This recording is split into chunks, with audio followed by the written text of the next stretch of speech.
An 8-year-old girl's simple question silenced a crowded town hall and left Donald Trump sharing a deeply personal story about faith, loss, and redemption. What happened next moved everyone to tears. The church fellowship hall in Shreveport, Louisiana, buzzed softly with the sound of folding chairs scraping against the polished floor and murmured conversations. The space, usually reserved for Sunday potlucks and Bible study, had taken on an unusual air that evening. At the front of the room stood Donald Trump, his unmistakable presence filling the modest hall. His orange-tinted complexion and signature hand gestures were familiar to everyone, but tonight, he was uncharacteristically subdued, perhaps sensing the gravity of the event. The audience was a mix of families, retirees, and local residents curious to hear what he had to say. But among the crowd, there was one figure who seemed out of place, not because of her size, but because of her quiet intensity. 8-year-old Lily, dressed in her best Sunday dress, clutched an old leather-bound Bible to her chest. It was a treasure passed down from her late grandmother, its pages worn and its gold lettering faded. Her mother, seated beside her, had whispered before they arrived, "You can ask him, but only if you're brave enough and only if you truly mean it." Lily had nodded, her heart pounding in her chest. She had been rehearsing her question for weeks, scribbling it out in her notebook during recess and murmuring it to herself as she lay in bed at night. It wasn't a question born from childish curiosity, but one that weighed on her soul. As the evening progressed, Trump spoke about his usual topics, policies, achievements, and the future of America. The crowd occasionally clapped or nodded in agreement, but the energy was tepid compared to his usual rallies. Lily waited, her small hands gripping the edges of her Bible tighter with each passing minute. Finally, the floor opened for questions. A line quickly formed, with adults eagerly stepping forward to ask about local issues, national policies, and even a few compliments about his iconic red tie. Lily hesitated, her tiny frame shrinking further into her seat. But when her mother gave her a subtle nudge, she knew it was her moment. Her legs felt wobbly as she stood, her heart thundering so loudly she was certain the entire room could hear it. The line seemed endless, but as she inched forward, the room's chatter began to fade. People noticed her, the small girl with the oversized Bible clutched tightly to her chest. Whispers rippled through the crowd.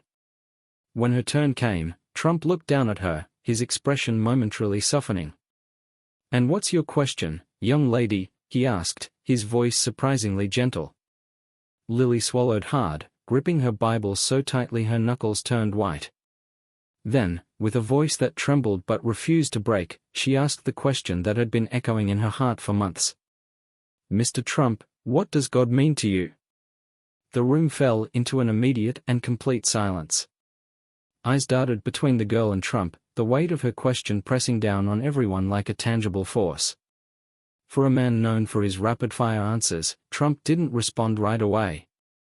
Instead, he looked at her, then at the Bible in her hands, and something in his demeanor shifted. But before he could speak, the air in the room seemed to thicken with expectation, drawing everyone to the edge of their seats. Trump's silence was almost deafening. For a man who had built his career on quick comebacks and unwavering confidence, this pause felt unusual. He stared at Lily for a long moment, his usual bravado replaced by something softer, almost vulnerable. The Bible she clutched caught his eye again, and his lips parted, but no words came. Lily shifted slightly, her small frame looking even more fragile under the room's collective gaze. Her question had not been meant to challenge or provoke, it had been honest, born from a deep yearning to understand something larger than herself. And somehow, that sincerity was louder than any political debate or shouted slogan. The crowd remained hushed, even the creaking of chairs or the muffled cough seemed to vanish, as though the very air was holding its breath. Trump finally raised his hand slightly, as if to steady himself, and leaned against the podium. "That's a big question," he began, his voice lower and steadier than usual, "and it's not one I've always had the answer to." The admission surprised many. Trump, known for his unshakable confidence, was admitting uncertainty in front of a crowd. He looked back at Lily, and his expression shifted again, this time to something almost paternal.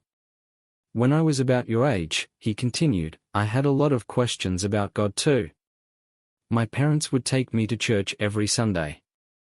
I remember sitting in those pews, staring at the stained glass windows, wondering if God was even listening to me. He paused again, this time glancing out at the audience as though gauging their reaction. His hand rested on the edge of the podium, fingers tapping lightly against the wood. My father used to tell me, he went on, that faith is like a ladder. You climb it one step at a time. And sometimes you're afraid you'll fall. But you keep climbing because there's something up there worth reaching for. At the time, I didn't understand what he meant. I thought it was just something he said to keep me quiet. A faint chuckle rippled through the audience, breaking the tension just slightly. Lily, however, didn't smile. Her eyes remained fixed on him, waiting for the real answer she had asked for. Trump leaned forward slightly, his tone softening even more. But as I got older, life threw a lot of challenges my way. I faced losses, failures, and moments where I wasn't sure if I could keep going. In those times, I didn't always feel like God was with me. Sometimes, I was angry at him. Other times, I thought maybe he'd given up on me altogether. The room remained captivated. It wasn't the usual polished rhetoric or rehearsed lines they were used to hearing. This was something raw, something real. But I'll tell you this, Trump said, his voice firming up slightly. Even in my worst moments, when I thought I was alone, I realized that faith wasn't about always having the answers. It's about believing that, even when you don't see the whole picture, there's a purpose. There's something greater at work. He glanced back at Lily, whose grip on the Bible had loosened slightly. Her wide eyes glistened under the fluorescent lights. And God, to me, he said slowly, is that purpose. He's the reminder that even when we fall, even when we fail, we're not done. He's the one who keeps telling us to climb the ladder, even when it feels like it's going to break. But before the weight of his words could fully sink in, Lily's eyes welled up with tears, and the crowd began murmuring softly, sensing that something extraordinary was unfolding. Lily's tears came quietly at first, a single drop sliding down her cheek as she clutched her grandmother's Bible tighter against her chest. But then, as Trump's words lingered in the air, her shoulders began to tremble. The crowd noticed, their whispers growing louder, yet no one dared to interrupt the moment. Her mother leaned over, instinctively placing a comforting hand on her back. "It's okay, sweetheart," she whispered softly. But Lily shook her head. This wasn't sadness. It was something far deeper. Trump had spoken words she hadn't known she needed to hear, and in doing so, he had touched a part of her young heart she had long guarded. Trump seemed to notice her reaction and took a step away from the podium, his face uncharacteristically subdued. "What's your name?" he asked gently. "Lily," she stammered, her voice barely above a whisper. "That's a beautiful name," he said with a faint smile. "You know, Lily, sometimes the simplest questions are the hardest ones to answer. And sometimes, those questions remind us of what really matters." Lily nodded, her tear-filled eyes never leaving his. "My grandma used to say that too," she said softly. "She said God is always listening, even when you don't hear him." Trump's expression flickered with something unspoken, a mix of admiration and understanding. He took a deep breath, turning his attention back to the crowd. "You know, this little girl just asked a question that most adults are too afraid to ask. What does God mean to us? It's not an easy question because it makes us look inward. It makes us face our fears, our doubts, and our flaws." The room was utterly still, the weight of his words pressing down on everyone. For a moment, it felt as though Lily wasn't just a little girl with a Bible. She was a symbol of something much bigger. Her courage had shifted the tone of the entire evening, transforming it from a routine town hall into a deeply personal reflection on faith and humanity. Trump continued, his voice steady but softer than before. "We live in a world where we're always looking for answers outside of ourselves. We think power, success, or money will fill the gaps. But they don't. The real answers are the ones that make us uncomfortable, the ones that make us ask, what do I stand for? What do I believe in? And who am I when no one else is looking? He paused, his gaze returning to Lily. Thank you for reminding me of that, Lily. You're wiser than most adults I know. The crowd erupted into soft applause, but Lily didn't seem to notice. Her tears had stopped, replaced by a look of quiet pride. She wiped her cheeks with the sleeve of her dress and looked up at her mother, who smiled back at her with glistening eyes of her own.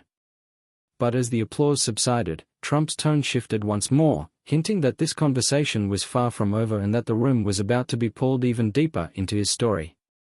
The room grew quieter still, as though the air itself was waiting for Trump's next words. He shifted slightly at the podium, his eyes scanning the crowd before resting back on Lily. There was a heaviness in his expression, a weight that seemed to come from somewhere deeper than politics or public life. When I was a young man, Trump began, his voice softer now, there was a time I thought I had it all figured out. I had ambition, plans, and the drive to succeed. But there was one moment in my life, just one, that made me realize how little control I actually had.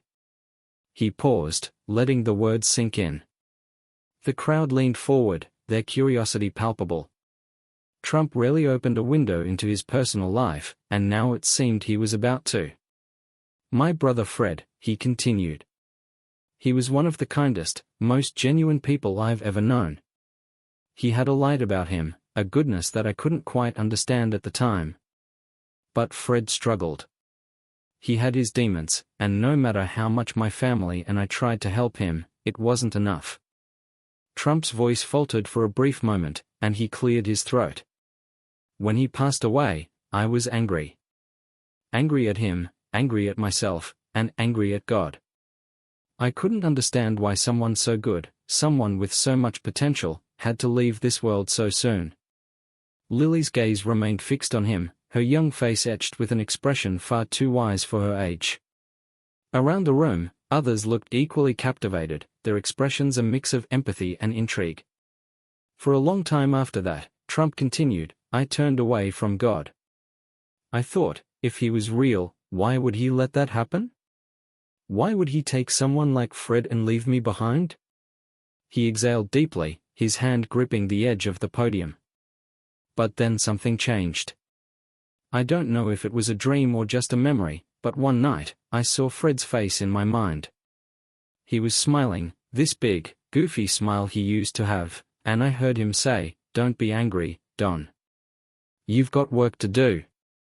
The crowd was silent, the weight of his words pressing on them like a physical presence. Even the faint sound of cars passing outside seemed to vanish, leaving only Trump's voice and the collective beating of hearts. I realized then, he said, his voice steadying, that faith isn't about understanding everything.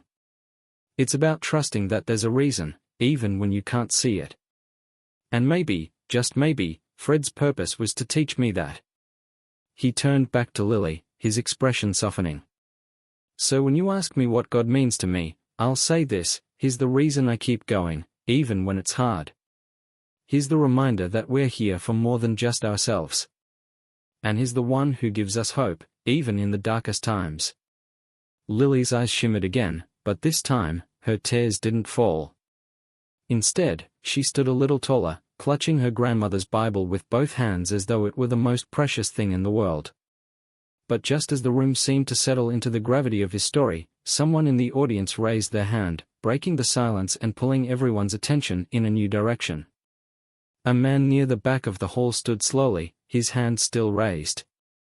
His rugged face, lined with years of hard work, bore a serious expression. He was the kind of person you might pass on the street without a second thought, a mechanic, a father, maybe someone who attended church sporadically when life allowed. His voice, however, cut through the stillness like a bell. Mr. Trump, he said, his words measured and deliberate. I've spent years trying to figure out my own faith. Hearing you talk about it like this, about anger, doubt, and hope, it makes me wonder if all of us have been too afraid to admit we're struggling. Do you think that's part of the problem? The question seemed to catch Trump off guard, but he didn't hesitate for long. He leaned slightly on the podium, his gaze meeting the man's. You know, he began, I think a lot of us are afraid to admit we're not as strong as we want people to think we are. Faith isn't easy, it's messy, it's complicated, and sometimes, it feels like you just shouting into the void. But the truth is, that's what makes it so powerful. It's not about being perfect. It's about trying, even when you don't have all the answers. The man nodded, his expression softening as he sat back down. A murmur of agreement rippled through the crowd. But it was Lily's voice that broke through next. My grandma used to say faith is like planting seeds, she said, her words clear and steady despite her small frame. You don't always see them grow right away, but you have to believe they will. Trump smiled, a genuine, almost tender expression that seemed to transform his usually guarded demeanor. Your grandma sounds like a very wise woman, he said. And she's right. Faith is a seed. It doesn't always sprout the way you expect, but that doesn't mean it's not there, growing in ways you can't see. The conversation seemed to breathe new life into the room. People began to nod, share glances, and even whisper quietly to those sitting beside them. What had started as a structured town hall had shifted into something far more personal, a shared reflection on life's challenges, doubts, and moments of grace. An older woman, her silver hair pulled back into a neat bun, raised her hand next. I lost my husband last year, she said, her voice trembling. I've been angry at God ever since. I feel like I've lost my faith entirely. Do you think it's too late to find it again? Trump stepped closer to the edge of the stage, his voice soft but steady. It's never too late, he said. Faith isn't something you lose forever. It's something that waits for you. And sometimes, it's in the quietest moments, when you least expect it, that it comes back to you. The woman nodded, tears glistening in her eyes. Around the room, others looked equally moved, some dabbing at their faces with tissues, others simply sitting in reflective silence. But as Trump's words settled into the hearts of those in the room, it became clear that the evening wasn't just about questions and answers anymore. It was about connection. And what came next would only deepen that bond. The room felt electric now, not with noise, but with a palpable energy of shared vulnerability. People who had come expecting a routine political talk were instead part of something deeply personal. It was as if Lily's simple question had opened a door that no one had dared approach before, and now, no one wanted to turn back. Trump straightened his gaze, sweeping the room. You know, he said, there's something I've learned over the years. Faith doesn't always show up in grand moments. It's in the small ones, the times when someone lends a hand, listens when you're hurting, or asks a question as brave as Lily's. Those moments remind us of what matters. The audience was silent, hanging on every word. Trump's voice, so often commanding and unyielding, now carried a humility that struck a chord. He gestured toward Lily. This little girl reminded me tonight that faith isn't just something we talk about. It's something we live. And when we live it, it spreads. At that, Lily smiled faintly, her cheeks still flushed from earlier. Her mother pulled her close, whispering something in her ear that made the girl's smile widen just a bit more. Trump's tone grew firmer. We're living in a time when it feels like the world is pulling us apart, politics, opinions, differences. But faith has the power to bring us together. It's not about being the same. It's about understanding that we're all climbing that same ladder, one step at a time, no matter how different our paths look. A ripple of applause began, slow at first but gaining momentum. People stood, clapping, not just for Trump, but for the moment itself, for the courage it had taken Lily to ask her question, and for the answers it had drawn out of everyone in the room. As the applause subsided, Trump leaned in one last time. So tonight, I'll leave you with this: ask yourselves what faith means to you. And don't be afraid of the answer, no matter how uncertain it might be. Because faith isn't about knowing, it's about believing. He paused, letting the weight of his words settle before adding, and if you found something tonight that touched you, hold on to it. Let it grow. And share it with the people who need it most.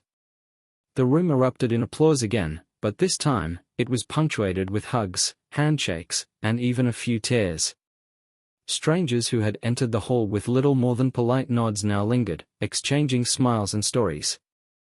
It was as if a collective weight had been lifted, replaced by a quiet hope. Lily, now standing with her mother, watched Trump step away from the podium.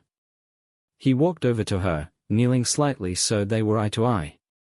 "Thank you, Lily," he said, his voice low but sincere. "You've got more courage than most people twice your age. Don't ever lose that." She nodded, her small hand extending to shake his.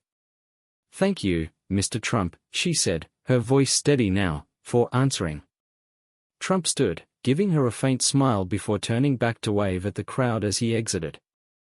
The room remained alive with chatter, the people clearly changed by what had just unfolded. Lily looked up at her mother, her voice soft but determined. "Grandma would have been proud, wouldn't she?" Her mother smiled, tears welling in her eyes. "She would have been more than proud, sweetheart. She would have been amazed." As the hall slowly emptied, the lingering message was clear: sometimes, the bravest questions lead to the most unexpected answers. And in those answers, we find the pieces of ourselves we didn't know were missing.